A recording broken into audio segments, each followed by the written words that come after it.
Hello friends, मैं हूँ ऋषभ और स्वागत है आपका बगड़िया क्लासेस में। आज हम बात करने जा रहे हैं एक बहुत ही इम्पोर्टेंट एमसीक्यू की, जो कि है स्लीप। क्या क्या देखेंगे?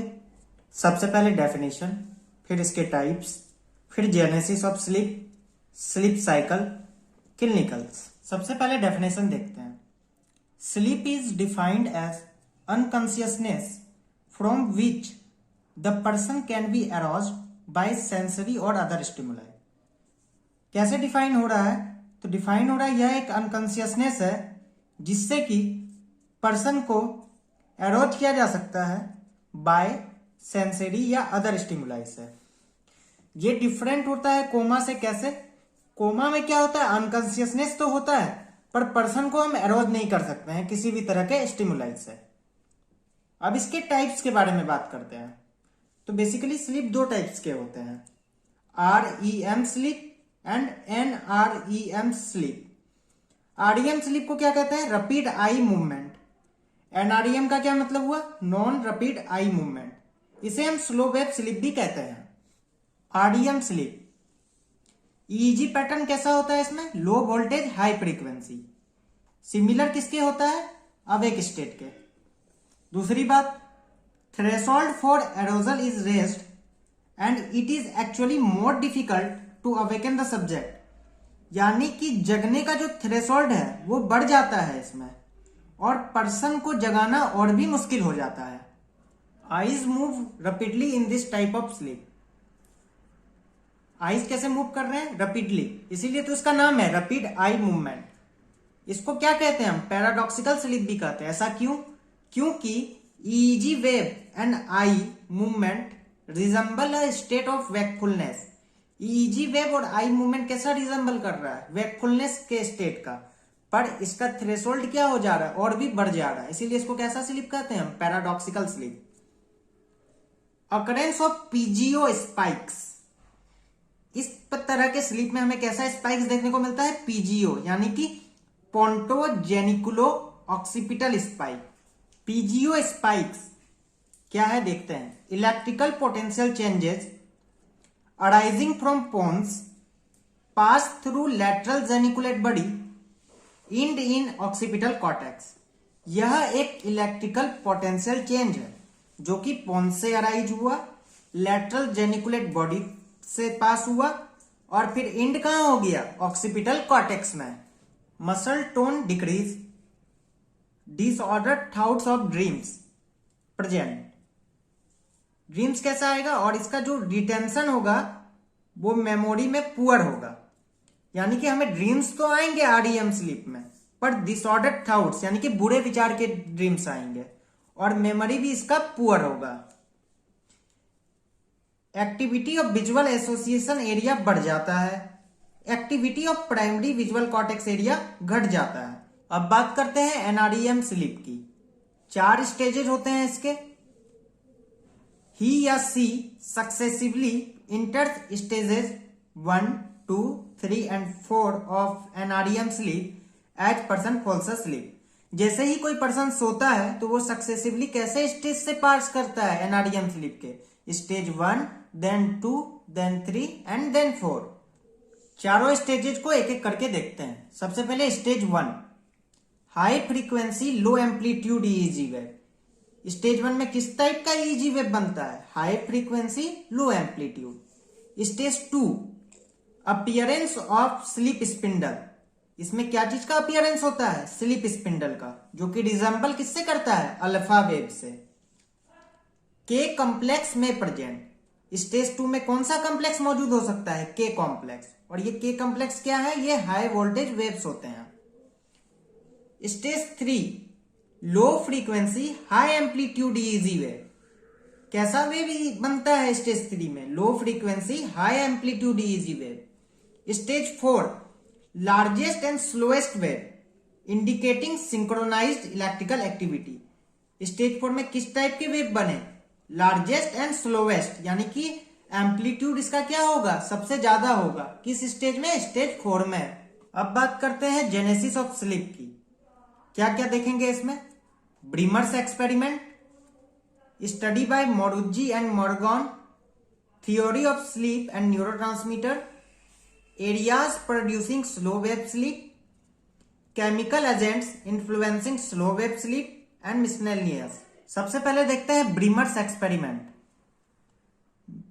ब्रीमर्स का क्या एक्सपेरिमेंट था? Made to preparation of brain. पहला सेक्शन क्या है और दूसरा सेक्शन क्या है, एक एक करके देखते हैं। Section 1, section done at upper border of mid brain. Section 2, section done at upper end of spinal cord. पहला तो सेक्शन कहां लिया गया? Upper border of mid brain पे, और दूसरा सेक्शन कहां लिया गया? Upper end of spinal cord के लेवल पर। Section 1, all connections from ascending reticular activating system and specific sensory pathway to cerebral cortex were cut off. जितने भी कनेक्शंस थे कहां से? असेंडिंग रेटिकुलर एक्टिवेटिंग सिस्टम से एंड स्पेसिफिक सेंसरी पाथवे से, जो कि सेरिब्रल कॉर्टेक्स तक जाते थे, उन्हें क्या कर दिया गया? कट ऑफ कर दिया गया। और इस प्रकार के प्रिपरेशन को क्या कहा गया? सर्ब्यूआइसोल। दूसरा क्या था? सेक्शन 2, जो कि लिया गया था अपर एंड ऑफ स्पाइनल कॉर्ड पे। इसे हम दूसरे नाम से क्या जानते हैं? इंसिफेल आइसोले। ब्रीमर्स एक्सपेरिमेंट की खास बातें। Experiment highlights the role of reticular formation in sleep. Reticular formation का स्लीप में क्या रोल है, ये एक्सपेरिमेंट उसको हाईलाइट करता है। ब्रीमर किस नतीजे पर पहुंचा वो देखते हैं। It arrived at conclusion that the sleep like state और सिंक्रोनाइजेशन seen in सर्ब्यूआइसोले was produced by disruption of large specific sensory pathway। ये किस नतीजे पे पहुंचा कि स्लीप लाइक स्टेट या सिंक्रोनाइजेशन, जो कि हमें सेक्शन 1 में देखने को मिला, जिसका नाम है सर्ब्यूआइसोले, ये क्यों प्रोड्यूस हुआ? ये प्रोड्यूस हुआ क्योंकि डिसरप्शन हुआ लार्ज स्पेसिफिक सेंसरी पाथवे का। इसको करेक्ट किया गया आगे के एक्सपेरिमेंट में। दूसरा क्या है? Study by Moruzzi and Magoun. देखते हैं क्या है। If only ascending specific sensory tracts were sectioned, leaving the connection between the reticular formation and cerebral cortex intact, the animal remained aware. यानी कि सिर्फ हम किस कनेक्शन को काटने की बात कर रहे हैं? If only ascending specific sensory tract, यानी कि सिर्फ स्पेसिफिक सेंसरी ट्रैक्ट को हमने कट ऑफ किया और रेटिकुलर फॉर्मेशन के कनेक्शन को सेरिब्रल कॉर्टेक्स से इंटैक्ट रखा, तो इस स्टेज में क्या हुआ? पर्सन अवेक रहा। दूसरी बात, if the pathway from reticular formation to cerebral cortex were interrupted, the animal fell asleep। और जबकि रेटिकुलर फॉर्मेशन का कनेक्शन जो कि सेरिब्रल कॉर्टेक्स से था, इसको कट ऑफ किया गया, तो एनिमल क्या हो गया? फेल asleep हो गया। तीसरा है theory of sleep and neurotransmitter. देखते हैं। जब नॉरएपिनेफ्रिन और सेरोटोनिन की एक्टिविटी बढ़ जाती है, कहां पे? लोकस सेडुलियस में एंड रेफे न्यूक्लियाई में, तो पर्सन क्या हो जाता है? अवेक स्टेट में आ जाता है। साथ ही साथ अवेक स्टेट में कब कब आता है देखते हैं। जब एसिटाइल कोलिन की एक्टिविटी घट जाए पोंटाइन रेटिकुलर फॉर्मेशन में, तो भी क्या रिजल्ट होता है? Awake state. और जब गाबा की एक्टिविटी घट जाए और हिस्टामाइन की एक्टिविटी बढ़ जाए, तब भी हमें क्या देखने को मिलता है? Awake state. जब गाबा की एक्टिविटी बढ़ जाए और हिस्टामाइन की एक्टिविटी घट जाए, तो क्या रिजल्ट होता है? एनआरईएम स्लीप बढ़ जाता है। चौथा बात करते हैं, areas producing slow wave sleep. कौन कौन से एरियाज है जो कि स्लो वेव स्लीप यानी कि एनआरईएम स्लीप प्रोड्यूस करते हैं?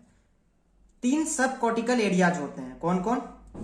पहला है डायनसेफेलिक जोन, दूसरा क्या है? मेडुलरी सिंक्रोनाइजिंग जोन, तीसरा है basal forebrain sleep zone. Diencephalic zone कहां प्रेजेंट होता है? पोस्टीरियर हाइपोथैलेमस में। मेडुलरी सिंक्रोनाइजिंग जोन ये कहां लोकेटेड है? Reticular formation of medulla oblongata में। और बेसल फोरब्रेन स्लीप जोन किससे कंसर्न है? Pre optic area and diagonal band of Broca's. पांचवा क्या है? Chemical agents influencing slow wave sleep.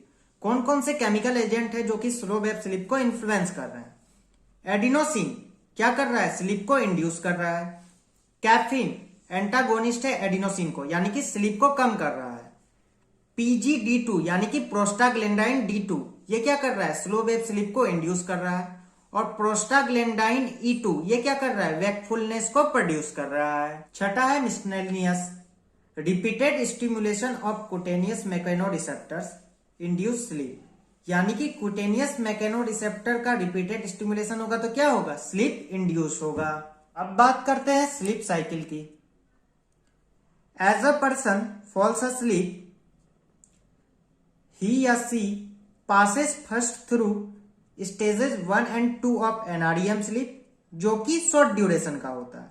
जैसे ही पर्सन सोता है सबसे पहले वह किससे पास करता है, stage 1 and 2 of NREM sleep से, जो कि शॉर्ट ड्यूरेशन का होता है। देन ही enters stage 3 and 4 of NREM sleep, तब वह किसमें इंटर करता है, stage 3 and 4 of NREM sleep में, जो कि लॉन्ग ड्यूरेशन का होता है comparatively. After that sleep passes back through the stages in the reverse order, फिर क्या होता है कि ये जो स्लीप है ये रिवर्स ऑर्डर में पास करता है and finally इंटर्स the REM phase, और फाइनली किसमें इंटर कर जाता है, REM फेज में। ये जो मैंने बताए सीक्वेंस, ये क्या किए कर रहे हैं, ये स्लीप साइकिल को कंस्टिट्यूट कर रहे हैं। और किसमें कितने देर में रिपीट होता है, ये 90 मिनट्स में। In the morning REM sleep increase, morning में क्या होता है, REM स्लीप बढ़ जाता है।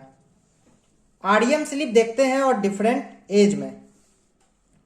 REM sleep total sleep duration, adult में REM स्लीप कितना परसेंट है, 25%, न्यू बॉर्न्स में 50%, प्री मैच्योर इन्फेंट्स में 80%। बात करते हैं क्लिनिकल्स की। Sleep disorders associated with REM sleep and REM sleep. सबसे पहले REM स्लीप का देखते हैं। नार्कोलेप्सी, इसका क्या मतलब है, irresistible urge to sleep. NREM sleep, somnambulism, walking during sleep. Nocturnal enuresis, involuntary micturition during sleep. Bruxism, teeth grinding. Thank you for watching videos. अगर वीडियो अच्छा लगा तो please like, share and subscribe. Thank you.